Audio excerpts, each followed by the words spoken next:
கண்ணியமான சகோதரர்களே, இதே நிலைமையில் நாம் மரணித்து விட்டால் எங்களுடைய கபருடைய நிலைமை என்ன? அடுத்த கட்ட வாழ்க்கை என்ன? சொன்னார்கள் ஸல்லல்லாஹு அலைஹி வஸல்லம், மன் ஷரிபல் ஹம்ர் அவ் ஸனா, யார் விபச்சாரம், இந்த மதுபானம் குடித்து புத்தி பேதலித்த நிலைமையில் மரணிக்கின்றாரோ, நஸஅல்லாஹு மின்ஹுல் ஈமான், அல்லாஹ் நம் அனைவரையும் பாதுகாப்பானாக. அல்லாஹ் அந்த மனிதனுடைய ஈமானை கலட்டி எடுத்து விடுகிறான்.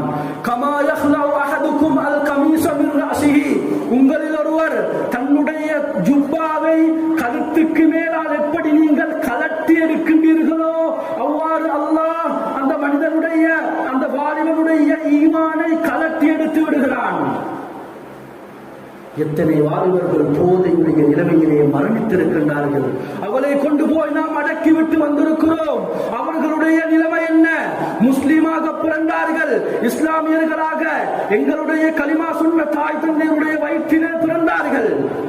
ஆனால் ஈமான் இல்லாத நிலைமையை அல்லாஹ்வை சந்தித்திருக்கிறார்கள் என்றால், அன்பான வாலிபர்களே, வயோதிபர்களே, இந்த நிலைமை எமக்கு ஏற்பட்டுவிடக் கூடாது.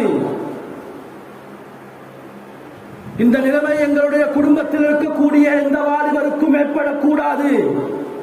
சமீபத்தில் இலங்கையில் நடந்த மிகவும் சோகமான ஒரு செய்தி பத்திரிகையில் கூட நாம் பார்த்திருப்போம். ஒரு வாலிபர் வெளிநாட்டுக்கு போய் நல்ல முறையிலே சம்பாதித்தார் என்றாலும் தன்னுடைய வாலிபர்களோடு சேர்ந்து இந்த போதை பழக்கத்துக்கு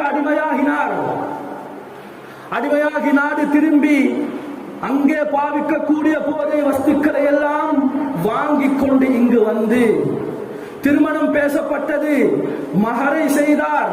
ஏனைய இதர சாமான்களை வாங்குவதற்காக வேண்டி தன்னுடைய தாயையும் தந்தையையும் பஜாருக்கு அனுப்பி வைத்தார்.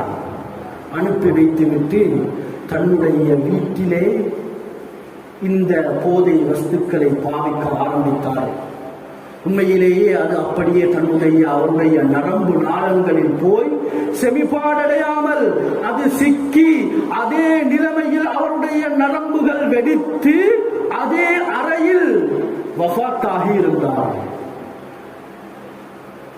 பஜாருக்கு போன தாயும் தந்தையும் சந்தோஷத்தோடு திரும்புகின்றார்கள். ஏன்? திருமணத்துக்கு ஆயத்தமாகக்கூடிய கட்டம். ஆடைகளை வாங்கிவிட்டோம், மகர் வாங்கிவிட்டோம், ஏனைய ஏற்பாடுகள் செய்ய வேண்டியிருக்கிறது என்ற ஆர்வத்தோடு வீடு திரும்பி கதவை தட்டுகின்றார்கள், கதறுகின்றார்கள். கதவு திறப்படவில்லை.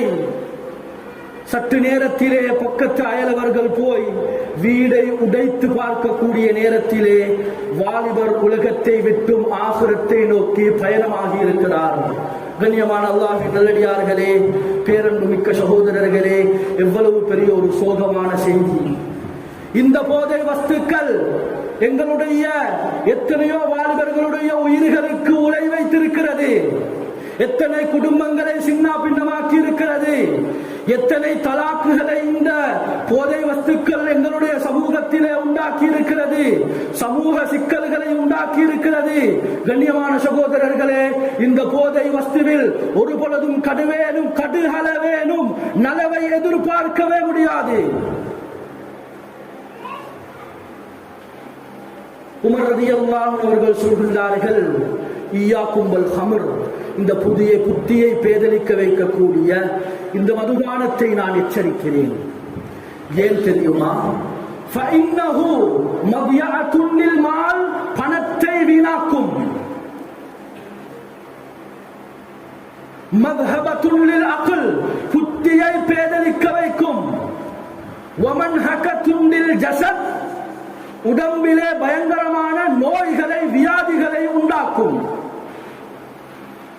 இன்று வைத்தியர்கள் விளங்கப்படுத்துகின்றார்கள்.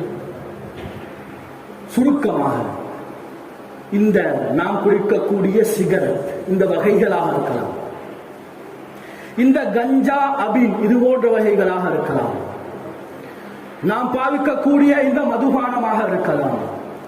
இவைகளை தொடர்ச்சியாக ஒரு மனிதன் பாவிப்பான் என்றால் இதிலே கலக்கக்கூடிய எத்தனால் என்ற ரசாயன பதார்த்தம் சுமாராக 18